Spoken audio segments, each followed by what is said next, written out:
John Douglas, a former FBI special agent and criminal profiler, said that a serial killer is the human manifestation of evil in its most pure form. This reflects the chilling nature of serial killers as seen through the lens of a criminal psychologist. This is an 8-week special. Don't miss it on All Access Network Television.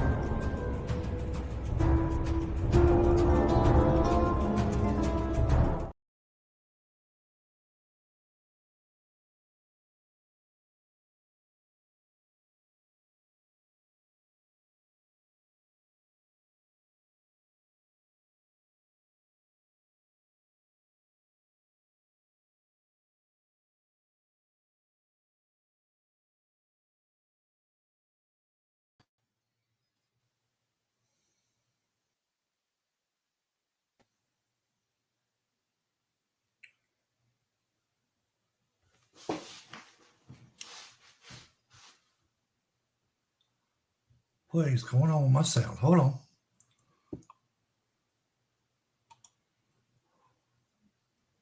Can you hear me? I can hear you, Thomas. Can you hear me at all? Yeah, I hear you. Okay, we couldn't hear Lee. Hey guys, can you hear me? Yes. She started it before my show was over and it did something. I don't know what it did. She just All right, needs you to there log now? out. Yeah, she needs to log out and log back in. Yeah, log out, go out and back. All right, we're on. So here we are. Technical difficulties. Please stand Yes, by. exactly. Exactly. This show always does that. It's okay. All right. So we are talking about Pam Hupp. Am I saying it right? Yep. Hupp. Yep. And I tried to look it up some today and it was very strange. Very strange. Yeah, it's got to be one of the most bizarre cases in murder history in the U.S. So, Yep. Crazy. Yeah, Yeah. even I think. Can you hear me? Yes. Yeah. Teach me to get a new headset. Well, sweetheart, what happened, Lee? What happened is you started it before my other one ended, and you can't have them. It doubled. Yeah, that's why I got it out of there before 8 o'clock. So, but we were talking about Pam Hupp, and there you go, Thomas. There we go. Sorry about that, Thomas. So you guys are probably like looking it up, and hopefully Rebecca will join us soon. And, she's right in here. Oh, Can good. I bring her in? Yeah. Okay. There she is. There she is. Hey, Rebecca. Hello. Hey. So just so you guys know, Rebecca and I met through another book that she just wrote that just came out on Friday the 13th here of December. It was on. I was part of one of the investigative teams that did a lot of work at the Enfield House in Enfield, Connecticut. So she wrote the quintessential book about the history and the haunting that happened there. And when I knew I was doing this show, I was like, oh, I got to have Rebecca on because she wrote a lot about true crime, which of course is our favorite, and also about the paranormal. So she's just one of us. And, with her knowledge and her research, I thought it'd be perfect to have her come on with us and talk about Pam Hupp. Like I said, one of the craziest cases in the history of our country. Well, I tell you this, I have a bio. Not that it's any better than what you just said, but I prepared it for Rebecca.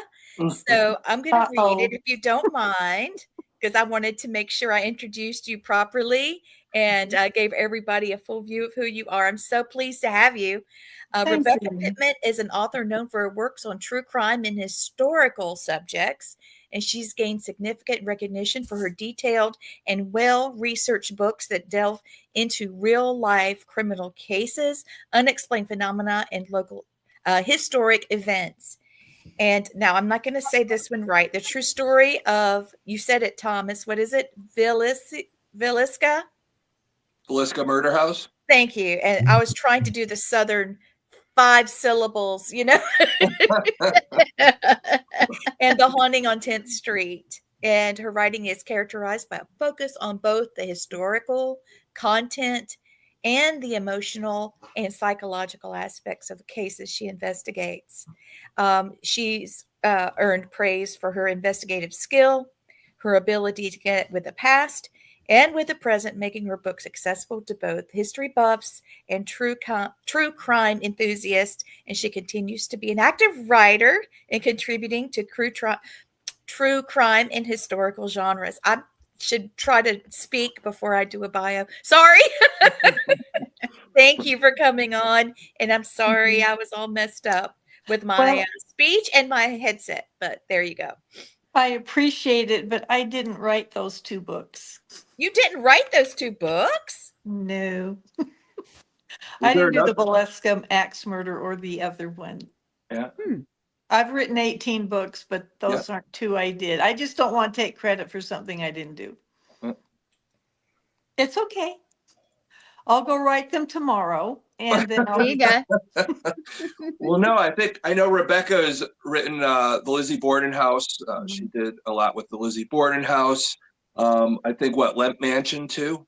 Lemp Mansion, Stanley Hotel, Myrtle's Plantation, the Palace of Versailles, those guys. So they're all it's the History and Haunting of series. So the titles all start with the history and haunting of.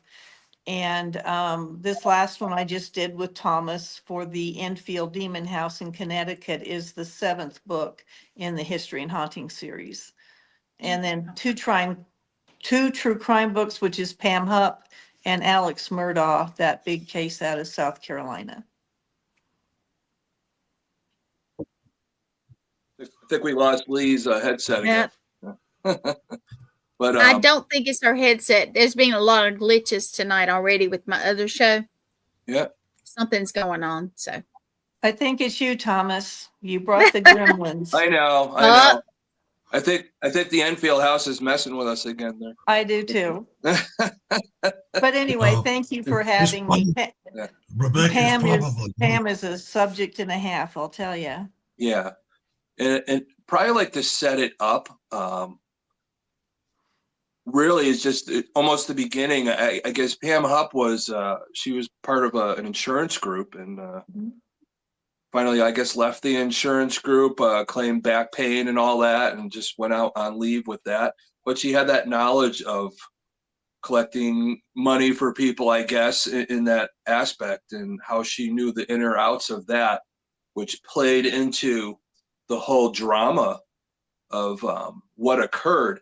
Now, they say she's a murderer, but it's an ongoing case, Rebecca. I think, they reopened the case with Betsy Ferreira, and also the possibility of her mother taking a fall from a 3rd story, that she might be connected to all 3. And if that's the case, the time in between would make her, if she's convicted of those other 2, would make her a serial killer. That's true. Isn't it interesting the criteria they have for you to be a serial killer? It has to happen in a certain time period. It can't happen like all on the same day, or then you're a mass murderer. Yeah. So it's almost like there has to be a month between, or some kind of distance between the killings for you to have that title. I always found that interesting. Yeah, and it's got to be 3. And yeah, they call it the cooling off period is how it's described. When I had my training and all that, those are the things that you have to look at when you're looking at somebody's psyche and how they think, and why there's a cooling off period, and what it is, and how that moves through somebody's psychology over somebody being a mass murderer. Yeah, it is. It's fascinating. But, I think what really got people with this case, and I'm using the word housewife only because that's the word they use. I don't want anybody coming after me. But they were saying she was just a typical housewife. She and her husband flipped houses. And yet the things that she did were so heinous. I mean, she's textbook sociopath, narcissist. That's what captured people's imagination, was this woman was just your everyday person, and the things that she did. I mean, I interviewed, the thing that's hard for me with these shows is I interviewed family members of the victims for the book. Yeah. And I've become close to Betsy Faria's daughter.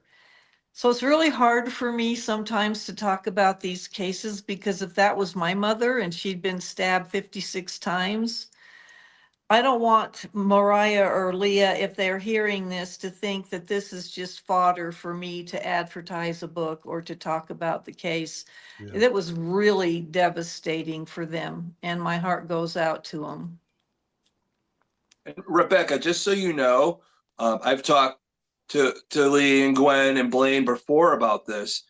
Mhm. My background, I mean, knowing about the psychosis of a lot of these serial killers, but my main job is to teach people why people think this way and signs to look out for it. Now, when you know those signs and all that, you're more likely to be able to protect your family, yourself, or anybody around you. So I think it's important we do talk about this stuff. Yeah, it hurts knowing that and all that, but sometimes that stuff, when it happens, you need to let other people know so we could try and bring this down, hopefully. No, I There's always think got to that's a be, very valid yeah, point, and I'm glad you exactly. brought that up. Yeah. And I think we talked about this a couple days ago. I was talking to Lee and Gwen. They were telling me about something disturbing that happened to them down in Savannah, and we Yes. talked about it. And they both said, us talking about this stuff, the antenna comes up a little bit more when somebody acts like somebody we talked about. And it keeps us protected and how to stay away from certain people when they have those certain things going on, or to at least report it as suspicious or anything like that. Well, and I think this case is particularly important for that reason because this is a female. Yeah. And they only make up 5 to 7% of the serial killer population. So we're not usually radar going off when it's a female, especially one that was just an everyday person like Pam Hupp. I'm still shocked when I think about this Yeah, case. definitely. So I think one of the biggest things, it's just how she would put herself into people's lives and all that. Especially, I know she was worked with Betsy at one time, and how much she pushed. It's almost like she had the agenda. But the thing that really got me about the behavior is if you really look back on Pamela Hupp's life, I guess what was her maiden name, like Newman or something. Yes. And it says when she was in high school, she excelled at a lot of things. She was, popular. And it almost tells me when somebody's like that, we're like, oh, that's great. But sometimes people are so obsessed to be the best and all that. And when things aren't going that way for you to be the best, you do things no matter what to be the best. You forget about everybody else. That's where the narcissism comes in. And you do these things, how crazy they are, because you want to be the best, you want to be the wealthiest, you want to be this, you want to be that. And you just forget about everybody else around you. And it just, really for her, it just spiraled so bad that she had to keep covering things up, and it just got worse and worse. So. Well, that's true. In fact, after, murdering Betsy, the other two murders were her scrambling to stay out of prison. Yeah. These weren't like a serial killer going out and killing for the fun of it. These were desperate moves in order to get money in place, which is why she pushed her mother off the balcony, was for the insurance money that she had to have immediately. And then killing Louis Gumpenberger was trying to get Russ Faria thrown back in prison, and I'm ahead of our story. But they were to save her butt, period. Exactly. And it's crazy because a lot of it is that serial killer mentality when, a lot of women kill because, they can't live with their husbands anymore. It's abuse. And then I go back, to some of the other ones where, yeah, it's like money. Money and abuse seems to be of that 8 and 9% from doing studies over the years. I think it's some of the other stuff that serial killers are part of. I don't think that satisfies the women on that side and all that. And it's it is a crazy thing, and how her mind was, and it still dumbfounds me. Looking at the real stuff, not the movie that I don't know seemed a little campy, but the case I think was a little bit more serious than what they put out on TV, and it's one of those cases that I'm never going to forget in my life. So because it's so Yeah. wild. The tone of the movie really surprised me. Yeah. In a way, I thought it was a slap in the face to the victims' families, but Yeah. they got the sentient parts right, the salient parts, excuse me. But yeah, I was really surprised at the tone. Yeah. But no, when you look at this case and just like I said, the heinousness of it, the overkill for Betsy, who was supposed to be her friend, and it was all to get the $150,000 life insurance. Mhm. She didn't have to keep stabbing her like that. In fact, most of the wounds were post-mortem, including one on her wrist that went clear to the bone. If her heart had been pumping, there would have been blood everywhere, and there wasn't around Yeah. that wound. Most of the blood was around her head, because that's where the fatal wounds happened. In fact, the knife was left protruding from her neck, which, how do you do that to someone who'd been your friend? Yeah. I don't, it's just something that I can't wrap my mind around. I think she enjoyed it. Yeah. Well, That could be the only thing. She definitely. I think you're right, but a lot of her stuff has been trying to cover stuff up. I think she tried to set a scene because Yeah. psychologically, when somebody's like, let's say you found out some of your spouse cheated on you, you're a guy, and you kill, it's that passion, that A over and over crime and of over again and passion. all this Yeah. other stuff. Yeah. But for a woman, it wouldn't seem that way. And I think this is the whole setup that I think in her mind she thought of, because I think she was setting Russ up from the beginning, Yep. lying about things that Russ and Betsy had been fighting. He wanted to put a pillow over her head. And setting all this stuff up was coming from Pam and not necessarily from Betsy. Well, and she staged the scene. She dipped his Yeah. slippers in Betsy's blood. She swiped the light plate going into the master bedroom closet where the slippers were found. Yeah, the whole thing. I mean, what interests me is how in the heck did she get out of there without blood on her? Now, I realize she had plenty of time to go clean up before she got home, but not one hair fiber. I mean, was Nothing. she wearing a hairnet? When you're stabbing somebody that many times, that's exertion. Yeah. And they found out later that the socks that were half on, half off of Betsy's feet, she'd used them as gloves. And Oh, that fabric impression on the light switch and on the handle of the knife matched the weave of those socks. So she didn't really come prepared with gloves, which is really interesting to me. How did they Um, figure that out? Just by the pattern of the material, or? Yeah, for one thing, it looked like somebody tried to put the socks back on, but gave up. They'd actually left kind of a bloody print on her ankle, and so they Oh, quit. okay. But there was, if they had bled on the socks, it would have gone through onto her feet. There was no blood on her feet. And inside the socks, it looks like 3 fingers where they had dipped it in the blood. It's not toe prints. It looks like 3 fingers, almost like a hand puppet. Yeah. oh wow. Oh God. Yeah. There's so much crazy stuff that, even the cover up and what she tried to do. And, we think it all the way through. And I know she didn't, because what was one of the biggest major things of that to put her at the scene was she called Betsy after she killed her, but outside the house saying, I'm home. Yep. I'm home They- free. Yeah. I'm home free. Oh my Yeah. God. Holy shit. Yep. And they tracked that phone from the tower, knowing she was there around the time that they said, the murder happened. So, Yeah, but how she pivoted was pretty brilliant, yeah. kind of.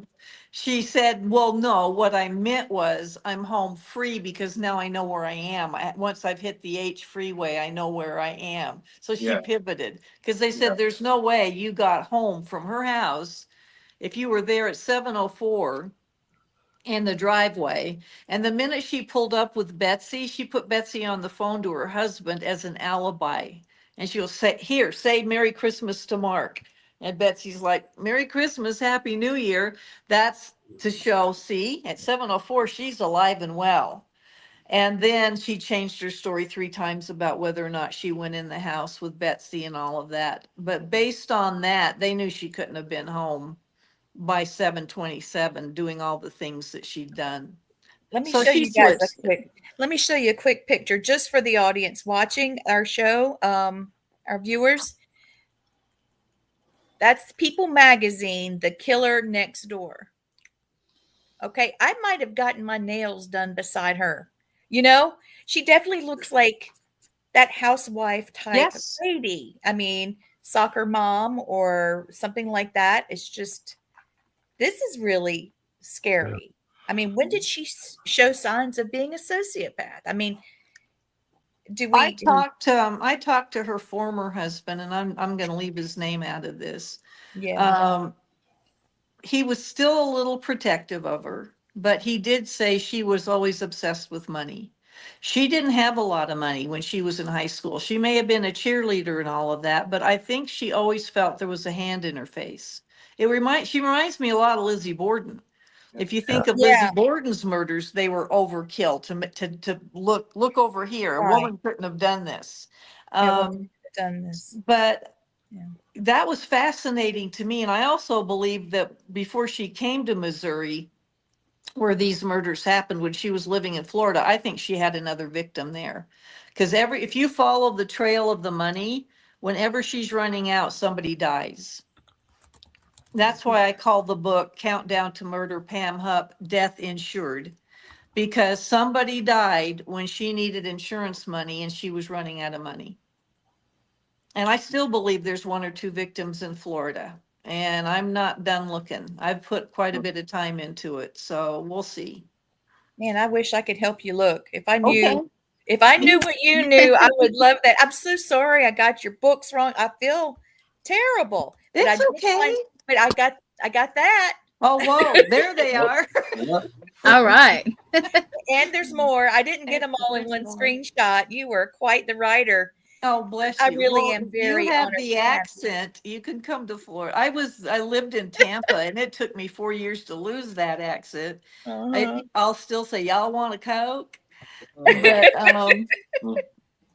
no, that she does. But the thing about Pam, and she bragged that she could sell anything because she was in sales in insurance. And I'll Yeah. tell you what, when I watched the interviews with her and the detectives after Betsy was murdered, I believed her. I mean, this woman was so good at talking and sounding believable. I believe that was her biggest strength. It's incredible. I got to give So her like props for that. Bundy, like that charisma. That charisma, but that matter of factness about it.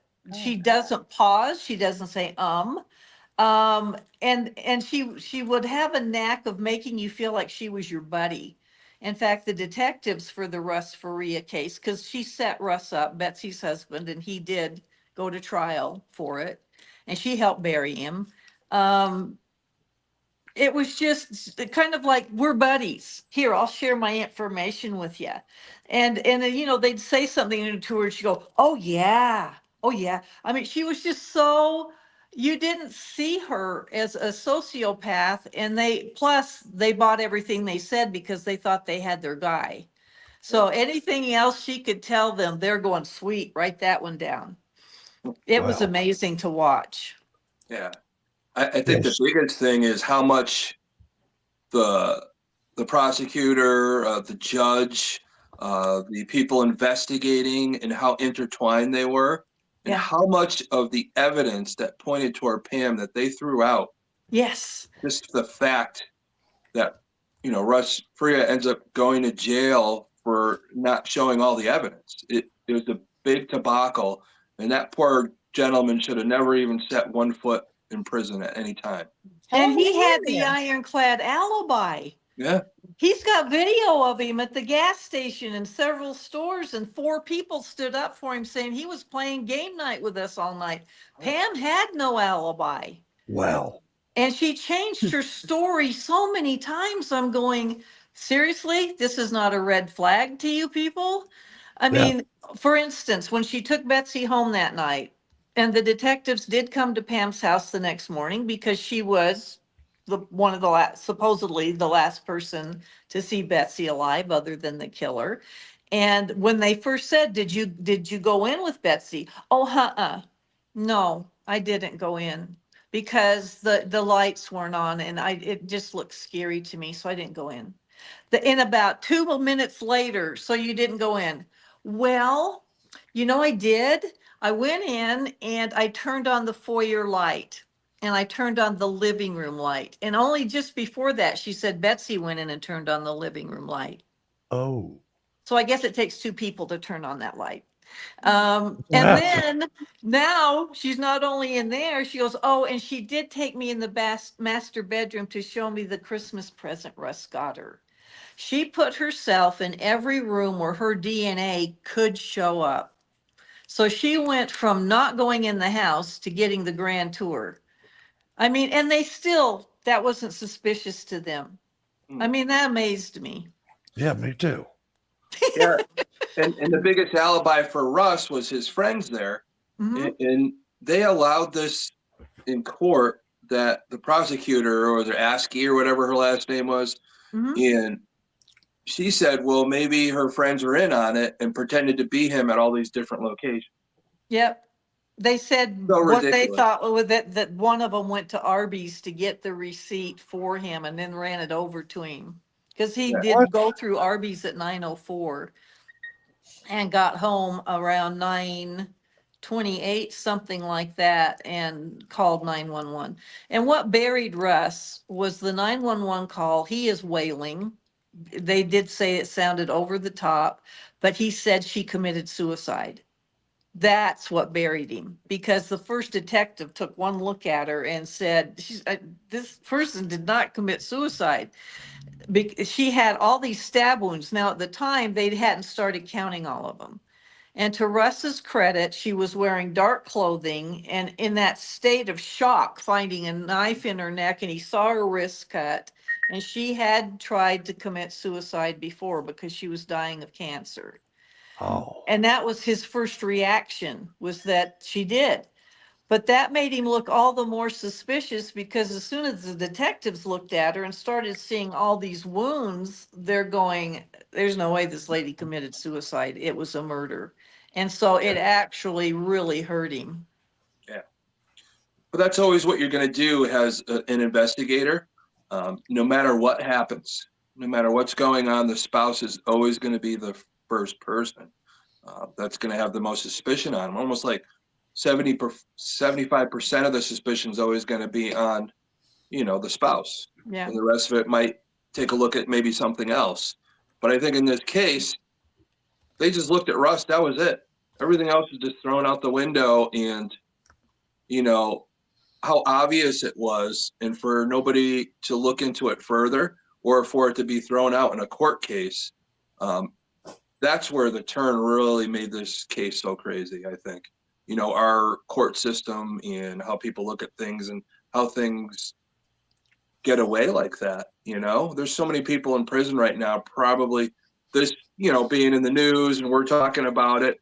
Who's to say there isn't other cases where people got set up like that? It just Oh, wasn't as bizarre. I think there's a bunch. Yeah. I do. I mean, the fact is, there was no robbery. It wasn't for a burglary. Her purse was right there on the floor. Nothing was taken. Yeah. So it looked Well, like a there was crime stuff of taken, of passion. course. What? There was stuff taken in the long run, because I think we should tell these guys that, when a couple days before, Betsy was murdered, she signed over all her her money or whatever to Pam. Really? Have her husband's name. $150,000. Yeah. Well, here's what happened. So Betsy knows she's dying of cancer, which is when Pam came back into the picture. They hadn't seen each other for 10 years. Pam, by then, Betsy's running her own little DJ service, and Pam did hire her to do her daughter's wedding. But when Pam found out she was dying of cancer, suddenly she is with her constantly. And 4 days before the murders, Pam went into a library with Betsy, and I'm going to go on the record, and I don't believe that was Betsy. And I'm alone in this. I'm good friends with the detectives and the prosecutors and stuff, and they made it clear that they are not on that page with me. But I don't think it was Betsy. Anyway, they went in and had a little 17-year-old librarian, and I know that's why Pam chose her, to notarize a $150,000 life insurance policy. Russ was the original beneficiary, as Betsy's husband. But Pam convinced Betsy, listen, if you put me as the beneficiary, I will make sure that as your daughters grow up, there will be benchmarks like for their wedding or if they need a new car, and I'll dole out the money. Then they won't blow it all at once. Because if you let Russ do it, you know he's going to blow it all at once. And Oh my she gosh. convinced her, I guess, to do that. That's Pam's story. We have only her word for that. Mhm. But so this is 4 days before the murder, and she runs right to the post office after the library and gets that thing off. And now it's Christmas weekend. And I think that's part of the reason for the hurry. And she knows Betsy's got to die the next Tuesday because that's Russ's game night and he won't be home. And she's figured this all out. So Damn. she hurried and mailed that off so that the insurance company would have it right after Betsy died or the day of. As it is, the insurance company did get it the morning after Betsy died. They called the detective in charge and he went, no, we got our man. So Pam's not a suspect, pay her. So they did. Holy shit. Yeah. Oh God. Yeah, but the thing is I don't know why they realize that, because there is background on Pam Hupp when she was first in the insurance companies. She was fired for forging signatures. 3 times. Yeah, What's That's why I don't think Betsy was with her. exactly. That's why I kind of agree with you on that one, Rebecca, because I know Betsy was dying and all that, and you said like how Pam's the nonchalant and everybody seems to gravitate towards her, but I really can't think that Betsy would get put into that point. So I Well, think you're right on that one.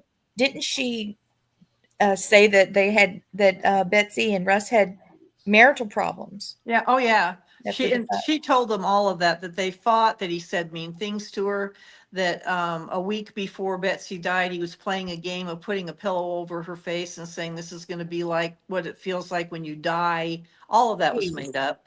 2 weeks before that, she said they were at the gym and there was a bottle of Gatorade. And when Betsy took a sip of it, she spit it out and said it tastes funny. Now, here's something I gradually realized about Pam. She's like Lizzie. Her lies are anchored in objects. And she brought up Gatorade. And I have a photo of the crime scene photo of the refrigerator, and there is a bottle of Gatorade in Russ and Betsy's refrigerator with only a sip of it missing. And I think when Pam picked Betsy up to bring her home that night, because Betsy had just had chemo and her Thing. white levels were down, I think she said, here, I brought you some Gatorade. And I think it was full of Benadryl. Something to make her sleepy and more pliable so it would be easier to kill her. And I think Betsy did take a sip of it and say, this tastes funny, because it's sitting in their refrigerator and there's only a sip of it gone. To me, when somebody drinks a Gatorade, they're glugging it because they just worked out or something. I don't know of anybody that just takes one sip of a Gatorade and puts it back. That's just me. You're But right. is that right? You're what correct. That's what I would think too. Yeah. Was So that not- it's in there, it's in the refrigerator, and I circled it in the book, and the problem is they never did anything with it. I don't think they thought anything of it. Pam didn't bring it up until the next day. So it's too late. When I told the detectives about it, yeah, it's interesting, but there's nothing they can do because they didn't collect the bottle. You can surmise all day long, but without the evidence, and it kills me because I bet if they tested it, I bet it was full of Benadryl. I'm But sure they you're right. could have turned around and said, well, yeah, Russ was poisoning her. So it probably wouldn't have worked anyway. It could have gone either way. Was she cremated or was she buried? No, she was buried. But the thing that was just so very, very hard for me, they did the tests on her and everything, and there wasn't anything in her system except from the chemo that she'd had, that was suspicious. So I just feel like when you listen to Pam's lies, she made sure that they looked for a letter on a laptop that she wrote, but she tried to make it look like Betsy wrote it, and it had all of the lies about Russ, with the pillow over the face, the Gatorade. And Pam's telling the detectives while she's sniffing, I hope you find that letter on the laptop that she was going to send me. I never got it, but there was stuff in there about Russ. And she seemed to know everything that was in the letter. So you guys are going to love this. She went with Betsy, and this is one day before the library. So this is 5 days before Betsy's murdered. Betsy was still playing tennis at her tennis court place, and it's indoors. Pam went with her. Pam is alone up in the area where they let people sit to watch them play with Betsy's bag with her laptop and all of her stuff. And she took a thumb drive with that letter that she'd already written herself that was supposed to look like Betsy wrote it to her, and inserted it into Betsy's laptop and tried to send it to herself. But the problem was Betsy's office setup on her laptop didn't match what Pam had, and Uh-huh. she couldn't get the signature block. And so it was stuck on Betsy's laptop, but it was the only document in Betsy's laptop that said author unknown, the only one. So she went with her to play tennis and had that thumb drive with that fake letter with her. So you can see how far ahead she was planning this whole thing. My God. Yeah. It's And just two, insidious. yeah. And two, with that hard drive, it has a signature for that little thumb drive on every one that's made. Most people, unless you're an IT person like me, would not know it's there, but it has its own signature. So it could tell on the computer it came from this drive with this Mac ID on it. Wow, that's impressive. They were able to tell it didn't come from her laptop. So Yep. I mean, but here's the thing. This is why I don't think Betsy was at the library, because the signature on that life insurance form, and I'm thinking, okay, if Pam forged that, because we know she forges stuff, where did she get Betsy's signature? And I thought, she's sitting there with her backpack, her wallet, everything else. Betsy's library card is in that wallet with her signature on the back of it. In fact, Pam used the library card when she went into the library to get that thing notarized and checked a book out at the same time. And I thought, I'll be danged. I think she copied the signature off of the back of her library card and somehow manipulated it, copied and pasted it somehow, and got it onto that insurance form. Well, let me ask you this. Okay. I know if a notary signs something, there has to be both parties involved for them to notarize it, because they got to see both signatures done at the same time or both done. How did she get past that? It was already filled out. And Well, Betsy supposedly hung back behind. Betsy never talked to the librarian. Pam did all the talking. And I don't think this girl was a notary. I think she just witnessed it. okay. And I think Pam deliberately picked a young girl she could intimidate. She'd only been working there 2 weeks. Yeah, here, sign this, Yeah, and it was the library Pam used. So she probably thought, perfect, here's this Okay. girl, this is perfect. But here's the thing, I interviewed Pam's former boss at her State Farm Insurance Company. And he said, Rebecca, and I won't go into it because I want to take up with that part of the story, but there was something that happened and he got in trouble. And when he saw a letter that he supposedly wrote, he said, I don't know how she did it, but that was my signature. And I don't know how she did it. And here's the guy looking at his own signature and couldn't tell how in the world she copied it. I think she used the old light box trick, because a copy and paste, you can tell, even if you've run Oh, that yeah. through a copier a million times, forensic experts can look for pixel deviation on the paper. I think she just put it on, like you can put a lamp under a glass, like a glass table, so that it shows the document and you can Put it on the trace it. glass door with the Yeah. sun coming in. Yeah. And I think Not that that's I've what done she that. did. I haven't done it. Yeah, this is Uh-huh. suspicious, but Pop my no, I hand. mean, she loved everything she checked out was true crime books or murder mysteries or Well, that Lord, kind of thing. So I they think would she think learned it terrible things of somewhere. me because No, I do that too. But she yeah, was, she was a don't look at my library. It's bad. yeah. So Well, I do. I'm dying of curiosity. I saw this picture of Pam. oh What's yeah. wrong? What's Yeah. going on with her neck? Oh, I Okay. know. Yeah. Do you want to tell it? Yeah, not a problem. So when she was implicated for, I think, which one was that? Gumpenberger? Louis Gumpenberger. Yeah. So,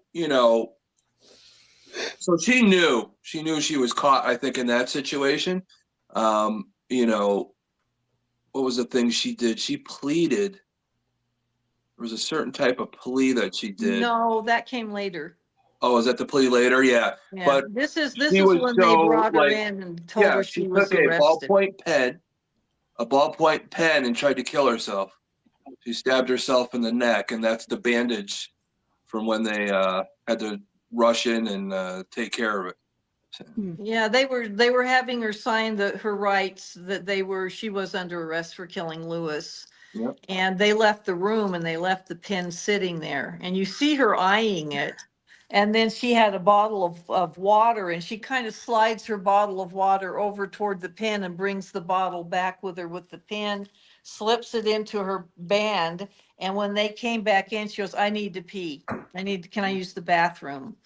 And she went in there and started stabbing her neck and her wrists and everything. And that's what the bandages were. That Oh, wouldn't be the first Mm. time a prisoner's done that. no. I worked on a case and they stabbed his temporal lobe here with a nail. Ah, Oh, Mhm. yeah, that's did he it's die? crazy. Eventually, but Oh. it wasn't the first time around. He had to do it more than once. No. So, yeah. Well, Also, what was that one how with the because when for the Gumpenberger, this woman will never admit she did anything. So she did an Alford plea. Do you guys know what the Alford plea is? That's when you No. accept the charge and all that, but don't admit that you did anything. It's like nuts. It's like I what didn't kind know of that plea is that? existed. What? Yeah, But she doesn't have basically to say she was guilty of anything. She just accepts whatever. So you're admitting the prosecution probably has enough evidence to convict you, Oh, but you're not going to say you did it. yeah, And it's see, called an Alford plea. I always thought that was a no contest plea. Wow. yeah. Well, they what is it, Alfred? I think some states it's called the Kennedy or something like that. But But no, she's in prison for life right now yeah, for killing Lewis. yeah. And oh my gosh, can I tell the Lewis real quick? Oh Please. my God, that Oh, one's crazy. Yeah, so Yes, what it's hard. happened was, as Russ's trial is getting ready to go, Detective McCarrick, who has become Pam's good buddy, he brings her in and he goes, listen, you got $150,000 life insurance policy. She goes, yeah. And he said, and you told Betsy you were going to put it in a trust for her daughters. Yeah. Have you done that yet? No. He goes, well, that looks a little problematic. So before the trial starts, you need to do that because that could look bad. Oh, okay, I will. I will do that. I will set up a trust and I will do that. Well, she'd already spent it. Of course. So, literally 20 days before the trial, they asked her again, did you put the money in there? I will, I will, I will. That's when she pushed her mother off the balcony on Halloween, 20 days before Russ's trial was supposed to start, to get $100,000 off of her mother's life insurance policy And so she didn't put the whole 150 back in, but she put the 100 back in, and she was cutting it close. She only got it 4 days before Russ's trial started and slammed it back in there. Russ is found guilty. He is charged with first degree murder for his wife. He goes to prison for, it's supposed to be for life without parole plus 30 years. And so at that point, the daughters are suing her for the money. And during the deposition for that civil trial, where for the daughters wanting their money, she blew it. She's all cocky now. Russ is in prison. And so the two lawyers say, so you're saying now that you didn't put any money in the trust? I didn't say that. I said it was a revocable trust and I revoked it. Oh So my you're not God. giving them any money? Nope. So when she walks out all cocky, but the lawyer jumps on the phone, calls Russ's lawyer. He goes, you're going to want to hear this. Because Russ's lawyer has been looking for any new evidence he can find to get Yeah. Russ a new trial. He goes, Pam just revoked the trust. And Schwartz, Russell's lawyer's going, thank you. He goes, this is enough for reasonable doubt. This woman didn't ever give these girls the money, and he got Russ a new trial. It's called a Mooney motion, Yep. and they got Russ a second trial. So she blew it herself. So with this coming up, she's panicking. And I'm sure. Yeah. so anyway, he gets a second trial and they let him go. He gets an acquittal. They said there's enough room for reasonable doubt, but that wasn't good enough for Russ's attorney. He says, oh no, I'm coming for you, Pam. It's not Nice. enough. I'm coming for you. They So should. here's what she did. Oh my gosh, this is the worst, I think. But so she starts in August of 2016, she decides to go out and starts trolling a trailer park. And when she won the deposition, Dateline had been following the story at that time. And when she came out of court after winning winning the civil trial, she got to keep the 150,000. The judge let her have it because the paperwork was in order. So Dateline's filming it. And as she walks by, she knew Kathy Singer was the producer. And she went, say hi to Kathy for me. And so anyway, she's out shortly after, and she drives through this trailer park and pulls up. There's a woman leaning on her trailer balcony watching her dog, and she rolls her window down and she goes, do you babysit? And the lady's like, who drives through a trailer park and asks if you baby? Oh She goes, shit. no. So she walks down the driveway towards Pam, and Pam went, that's okay. Listen, I'm a producer for Dateline, and we're just hiring someone to come do a 911 sound bite, and I'll pay you $1,000 cash. Uncle Sam can't trace it. And Who would the lady's like, well, all right, hang on a minute. Let me put the dog in. But she's suspicious of her. So she slips a couple of knives in her sweatshirt and her hoodie pocket and gets in with her. And she's barefoot. And Pam says, and you can't bring keys or a laptop or wallet or anything. The producer doesn't like messy stuff. They get about 5 minutes and the girl gets nervous and she goes, can I see some ID that you're on Dateline? He goes, oh yeah, I'll show you that when we get where we're going. Well, where are we going? Well, we have a little house set up here for the reenactment. She goes, you know what? I need to go back home. I didn't lock the door. So when they get back, she has Pam pull into her driveway and there's a security camera. Oh. And it not only catches Pam's license plate, it catches Pam. And Pam actually opened the door and started to step out. And she went, you've got cameras. She goes, yes, I do. So Pam takes off, goes around the corner, and here's a guy lawn mowing the lots. He's the maintenance guy for the trailer park. She stops him, gives him the same Dateline producer thing. He goes, I don't have time for this. So she goes home, and I think she started thinking about the security camera and if that lady called the police. So she cools it for 6 days, but nothing happens. And this is where poor Lewis comes in. She decides, never mind on the trailer park. She goes to an apartment complex, and poor Lewis is sitting out front. This is a young man who'd been in a terrible car wreck. He was 33, but he had the mentality of a 12-year-old. Oh, He couldn't run.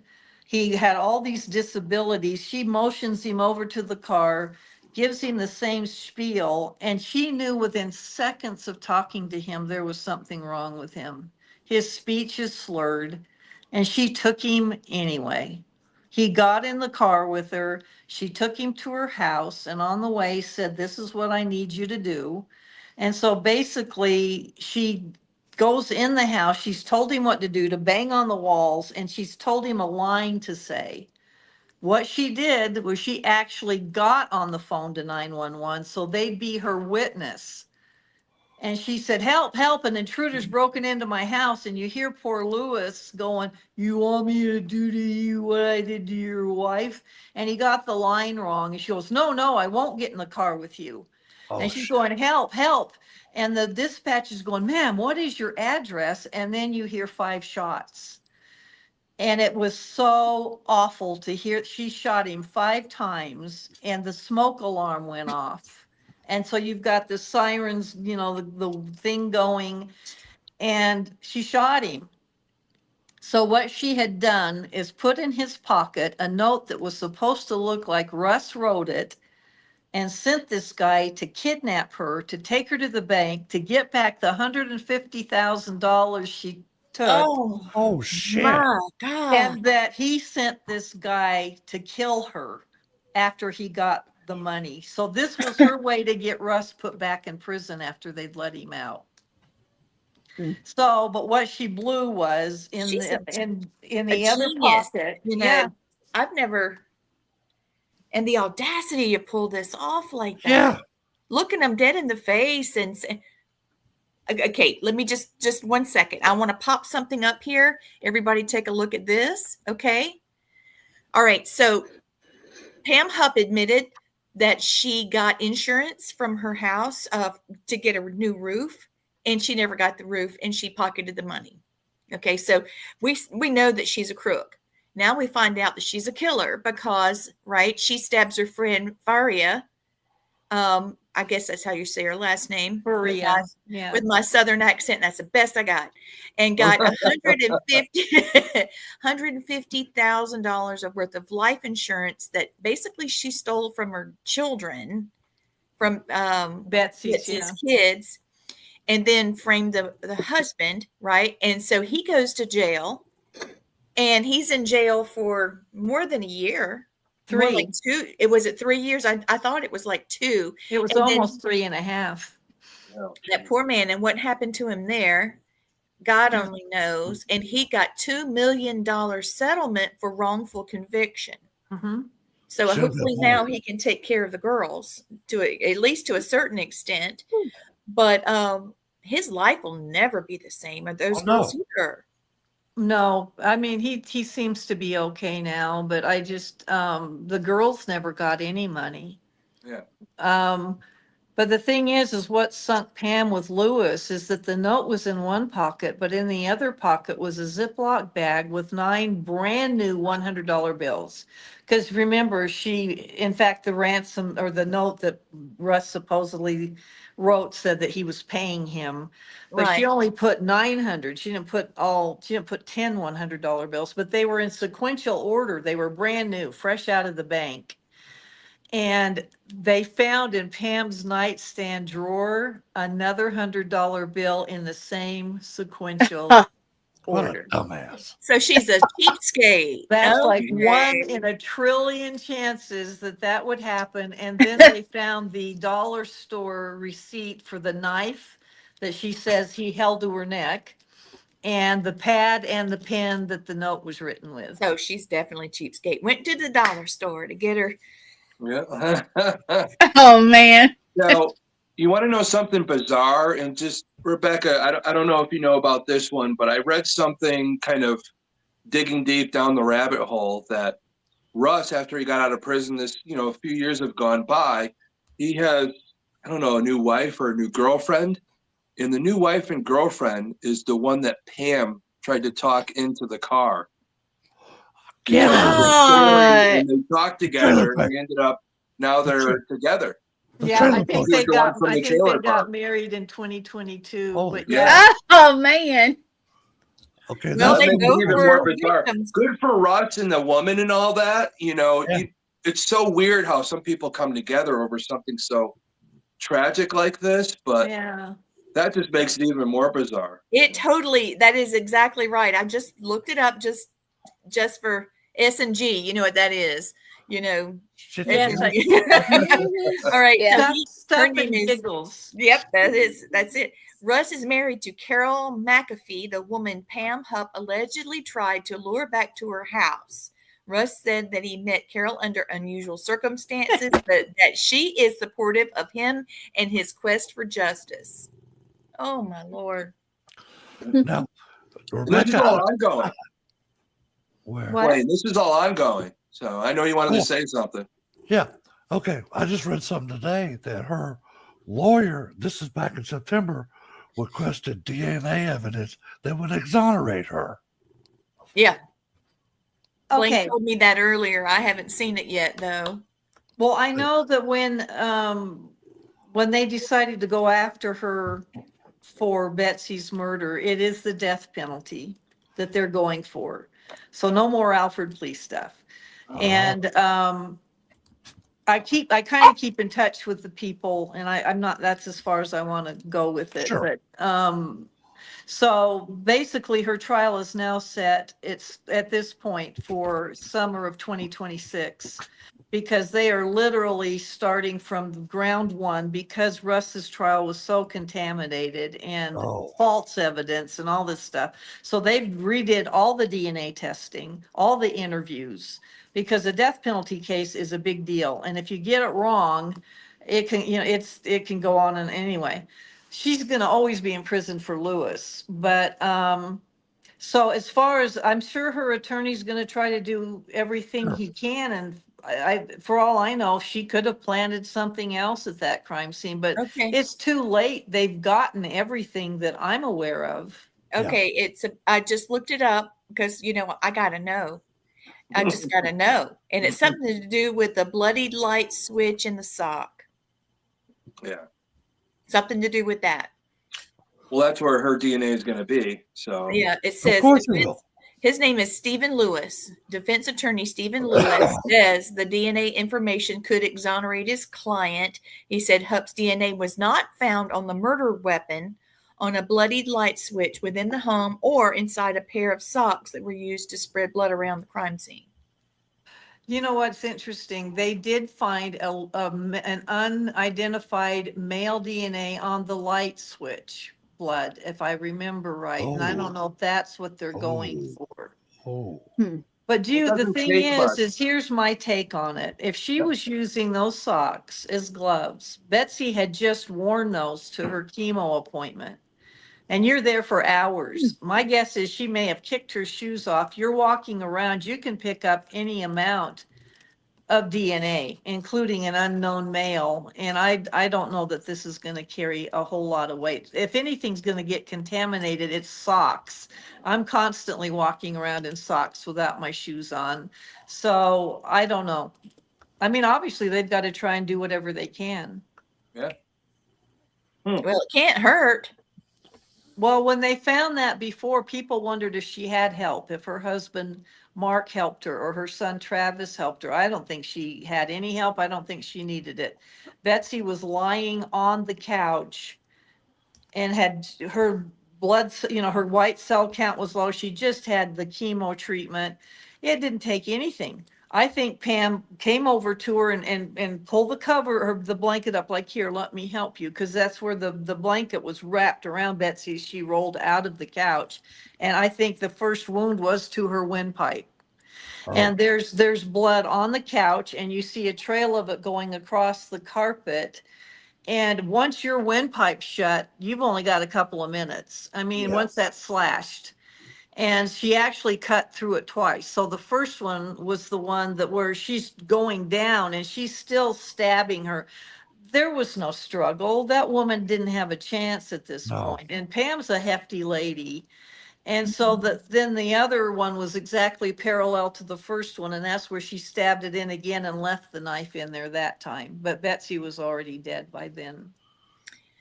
So, It would have taken nothing. This woman No. is laying there weak and trapped inside a blanket, and you suddenly knife them in the neck and cut their windpipe. They're done. Yeah. I want to put a Just- picture of yeah. Betsy up because I think we need to be all Needs to be thinking about remembered. her. Yes. Yeah. Look at that sweet face. Wow. And she had breast cancer and she thought she was, going to be all right. And she went on a cruise with her husband. And before the cruise, it was a celebration of life is what they were calling it. And she found out before the cruise that it had spread to her liver. Yeah. Look at that sweet face. She It's did just- not it's- deserve that. She did not No, deserve she did anything not. like that. Well, right before that too, Pam told Betsy, I know of another friend that is dying of breast cancer, and I think we should do a fundraiser for her. Oh, that Oh, would be yeah. wonderful. So Pam took the Christmas card picture that this woman had sent out to people, put it on a flyer, went door to door, collected $10,000 for this woman. And no one ever saw the money. In fact, when the woman did die, and when they asked her husband about it, he knew nothing about the fundraiser. So Really. Pam pocketed that money too. What did Yeah. she do with this money? I don't know. I mean, was she a drug addict? I mean, she couldn't be that smart. With the big money, the 150,000, she would buy houses off the auction block. Okay, And that that's makes what sense. they were doing. They were making money off of They were buying flipping, houses and okay. flipping them. Okay. Okay. Wow. So she invested in real estate. Okay. We've come to an end, y'all. Oh, We could just keep going. This hour just flew by. Rebecca, thank you so much for Thank being on the you. show. Yes, thank you. Those of you watching, please go to Amazon. This could be yours. Okay. She's got so many books that she's written. And the key is to look for Rebecca F. Pittman. That's how you get messed up like me if you don't put the F in there. But those of you that like the paranormal and you like serial killers and you like the detail of history, she's your girl. Thank you for being here. I would love to have her back. I would too. Well, we could talk about Lizzie Borden. That's another one. Yes. Lizzie Borden and Murdoch. Yeah, Lizzie is one of my favorite things. I just did a lecture on her. Right. You guys, thank you, Tom. Thank so you. good to see you. Thank Thank you, you. guys. It's so nice to meet you, Thank- Rebecca. I'll talk to you soon, Rebecca. Merry talk soon. Christmas. I'm sorry. I'm just just the connection here is unbelievable. I'm actually working a paranormal case of someone being haunted, and it's connected with the Murdaugh murders. So I really could use your help to talk a bit about that. Oh, you better have me back. I want to hear Yeah, that one. I'd like to connect the dots on that because, there was someone missing and then, they're dead and it's a mess. So yeah, those of you watching, thank you for watching us. And I wanted to give you this last message before I close out.